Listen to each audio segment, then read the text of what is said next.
So first of all, what I will do is explain the three major differences between the Protestant religion and the Catholic religion, okay? So let's look at Catholic first.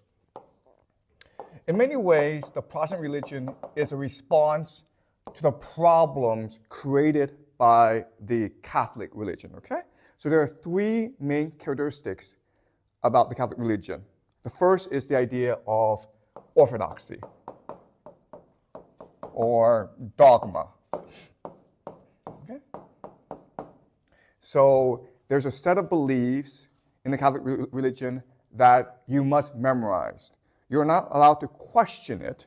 You're not allowed to interpret it. You must memorize it, okay? And what maintains the orthodoxy is the idea of hierarchy. So only priests and the ordained, those sanctioned by the Catholic Church, have access to the Bible. Only they can interpret the Bible properly. They are favored by God. The Pope is God's official representative on earth. Okay, so that's the idea of hierarchy. The last concept is the idea of justification by works. Okay? And the idea here is, if you want to be saved, you have to engage in the proper rituals. You have to do what the church tells you. Your actions matter more than your beliefs. Okay?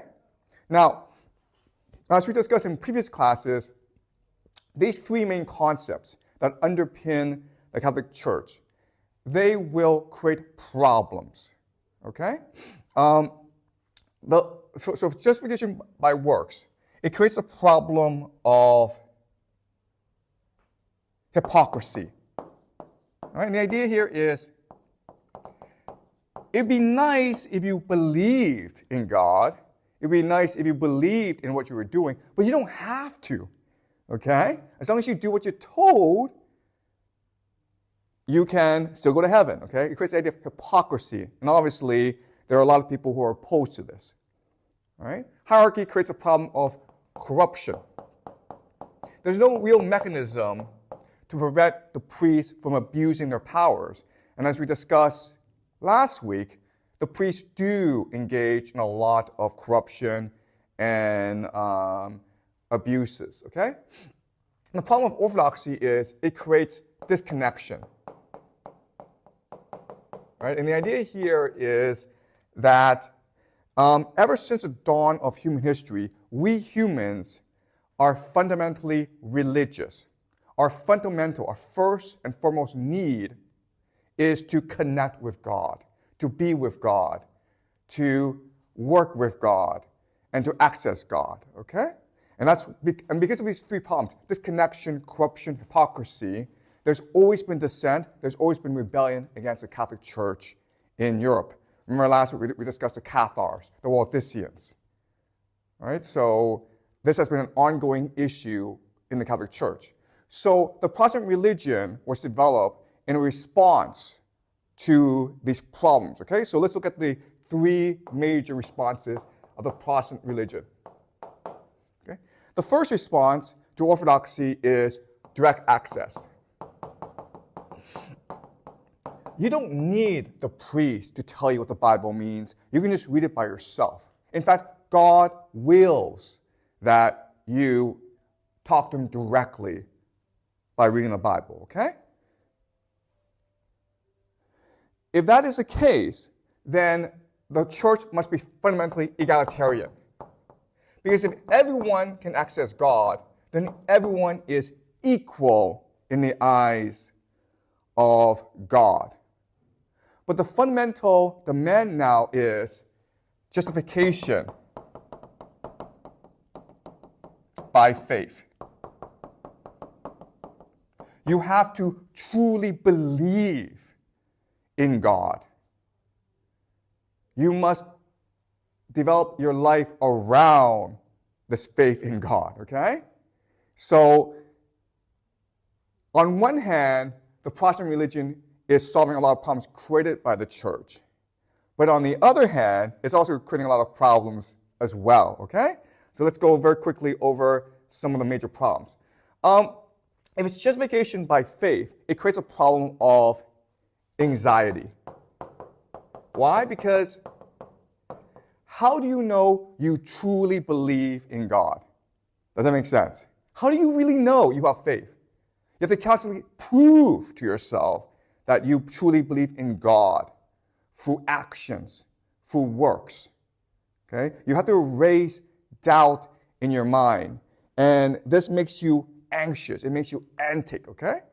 So that's one huge problem created by the Protestant religion.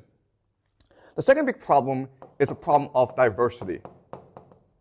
If everyone is equal, then everyone can start his or her own religion. And what we will see during the Protestant Reformation is an explosion of different religions with they're all different sets of beliefs. There's only one Catholic Church, but there's like tens of thousands of Protestant denominations. Okay? Does that make sense? Okay? All right. So then with direct access, you are forced to have literacy, okay? You are forced to educate yourself. All right? And this is a good thing, right? But it's also a problem because if you're poor, you may not have access to education. All right? So this is a problem for a lot of people. And that's why in the beginning of the development of Protestantism, most of the adherents to this new religion are actually the aspirational middle class. The people of some means. There are people who want to aspire to more wealth. Okay? So this is the basic rundown of the differences between the Protestant religion and the Catholic religion. All right? All right. Are you clear about this? Or any questions so far? Is this clear to you? Okay. All right. So now I'm going to go deeper, explain the problems that this new religion creates in the minds of the faithful, okay? The faithful. All right. Okay. So the problem that within the Christian religion, as we discussed in previous classes, is the idea of the Holy Trinity. Okay, the Holy Trinity. The idea of the Holy Trinity is that Jesus, God, and the Holy Spirit, these are different forces that are independent of each other, but they are equal to each other, and they're part of the same thing, okay? So for the human mind, the way that our human minds are designed, it's impossible for us to understand this concept of the Holy Trinity. It's like saying like this pen, it is here and not here. Your mind has to believe that this thing is here and not here. And your mind can't do that, okay? Your mind has to believe in one thing, and it cannot believe in contradictions. But this is inherently a contradiction. The only way that our mind can process this is by believing that this is a symbol, okay? The reason why is that this is something, the only way that we can understand the Holy Trinity is to believe that it is both nothing and everything. Okay? And that's what a symbol is. A symbol is nothing that represents everything, depending on how you perceive it. The problem with this is that it creates the problem of anxiety. Right? Anxiety. Why does it create anxiety? Because, again, our fundamental need is to connect with God. And the concept of the Holy Trinity means that we can never truly connect with God. It is a symbol. It is an abstraction removed from us. We can never be intimate with God. It's either away from us or through us. But we can never touch it. We can never feel it, okay? This creates anxiety. Before, this was not a problem because the church stood between you, the believer, and the Holy Trinity, okay? All you had to do was believe in the church, and you were fine. But then, what happens if you get rid of the church? Now you have to try to grasp what the Holy Trinity is. And again, remember, one of the main ideas of the Protestant religion is that you must struggle with your faith. You must recognize and fully realize your faith in God. Otherwise, you'll be condemned to hell. But as we already discussed, this Holy Trinity is impossible to understand. Okay? So this creates anxiety. Now, the thing about anxiety is it creates the problem of like OCD, okay? Obsessive-compulsive behavior. Because anxiety comes about because of confusion, okay? What you want to do is remove this anxiety by ordering your physical world, right? People with obsessive-compulsive behavior, what do? They like to clean houses. They like to buy things. They like to lose weight. They're trying to order. The word we use is rationalize. They're trying to rationalize the world around them in order to reduce your anxiety, okay? All right, does that make sense? All right, have you studied obsessive-compulsive behavior? OCD, all right? It's caused by anxiety, and this anxiety forces you to try to rationalize the world, all right? Now, there's also a third problem in the Protestant religion, and it's the idea of double predestination. All right, okay, so this is a big concept, but it's very easy to understand. If you remove the church, because the church is too corrupt, the problem arises like, how do you know if you're going to heaven or not? Who's going to decide? And so a theologian by the name of John Calvin, he proposed the idea of double predestination. And the idea here is this: God, at the beginning of time, has already decided. And this decision is final. You cannot persuade him that he is wrong, because he is perfect, eternal, and immutable. And only a few, the elect, will be saved. Only these people will be allowed to go to heaven. Everyone else will be condemned to hell. And who are the elect? The elect are those who truly believe that they have been saved. Only those who truly believe in God's mercy, in God's grace, will be saved. Okay? If you think about it, this creates even more anxiety. Because how do you know if you're one that's saved? You have to work hard now to solve this problem. Okay? So let's summarize. Because of the Protestant religion, you have 3 new problems created. The first is the individual believer cannot understand the Holy Trinity, but they must. That's what the religion demands. That's the first problem. Second problem is the anxiety causes OCD, which makes them want to rationalize the world. It makes them want to order the world according to their faith. Okay, that's the second issue. The third issue is the idea of double predestination, which says that if you do not truly believe in God, if you do not actually figure out the grace of God, then you'll be condemned to eternal damnation. Okay? So these are the 3 major problems created by the Protestant religion. And so over time, okay, and this is a process that will take decades, centuries, they figure out a solution. All right? They figure out a solution. And the solution is this. The solution is money. Sorry. Money. Okay? The solution is money. That's how you resolve these 3 paradoxes or 3 contradictions, 3 anxieties. All right. So first of all, let me explain what money is.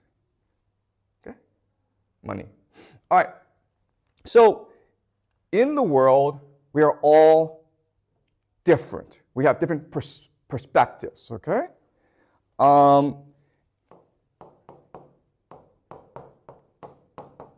So each individual is unique. Each individual is different. Each individual sees the world differently.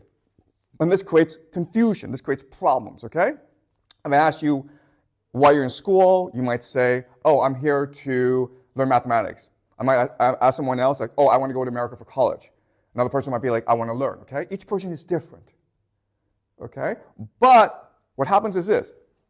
If I introduce the concept of money, what it does is it standardizes, systemizes, clarifies, and simplifies everyone's understanding into one concept, into a coherent whole. Okay? So let me use an experiment to show you like why this is true. All right. So some experimenters, they gave everyone a wine test. They put 3 different bottles of wine in front of each person, asked each person to taste the wine, and then asked each person which wine is the best. And most people could not tell the difference. They were different. These are different bottles of wine, but they didn't know which one was better. Okay? Then what the experimenters did was they put price tags on each bottle of wine. Okay? $10, $20, $50. And then when the experimenters did this, everyone knew, oh, of course the $50 bottle of wine is better. Okay? So that's what money does. Money allows us to simplify the world in order to understand it. Okay?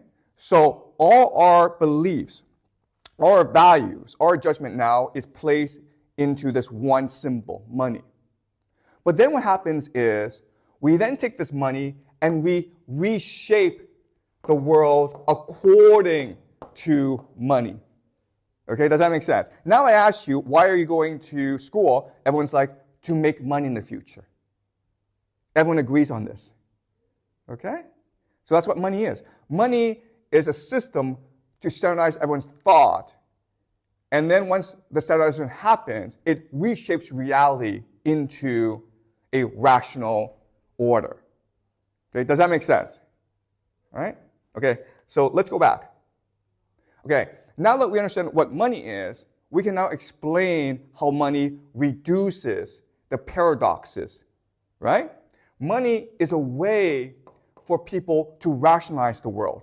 You're anxious? What do you do to reduce this anxiety? Make money. Make more money. Don't stop until you make the most money, okay? Then, money is a way to resolve the God issue. Because money is also a symbol. So what you can do mentally is conflate God with money. Money is God. God is money. That makes sense to people, right? And now, because you've conflated God with money, you can now solve the predestination problem, which is like, oh, how do I know I have faith in God? Because I have a lot of money. Because I spend my entire life accumulating money. And how do I know I'm going to have it? Because I'm rich. My wealth shows that I have true faith in God. If I have true faith in God, then I must be one of those predestined by God to be the elect, and therefore I have nothing to worry about. All right? And because of this, the beauty of this system is this. It creates a concept of capitalism. Never before in human history have people believed that this was a good thing, that you should go accumulate money for the sake of accumulating money, okay? Before, it was always about accumulating money in order to increase your social status. So wealthy people would always spend their money holding community feasts, okay, on giving money to the poor, on helping the community.